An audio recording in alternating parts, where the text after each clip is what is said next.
So kaya nahuli ni Nakabayan. Habulin natin. Habulin natin. May nahuli siya eh. Tinatabi niya dito sa mababaw. Kasi hindi namin alam kung ano to. Sige kuya, sige. Huwag mo nga yung lulusot dito. Buka. Takbo, takbo. Takbo. Takbo. Ano ba yun? Nasaan na?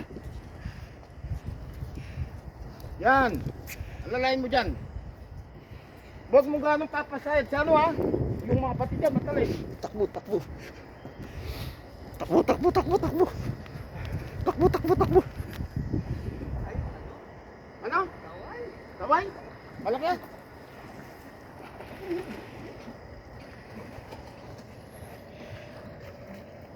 Oo.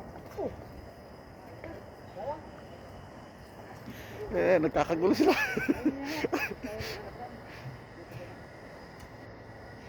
Hindi, ano mo na.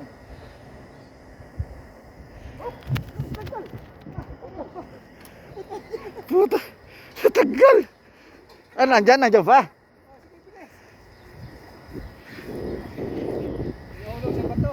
Ay. Sana hindi pa hindi siya pumiglas. Kasi pag pumiglas siya, mawala yan. Ang layo-layo pa naman ang pinunta natin. Akala ko, buti na lang nahulog sa bato. Next. Bilisan mo. Pag kumislag yan. Yeah. Yan, hawa ko mo sa ano. Hasang.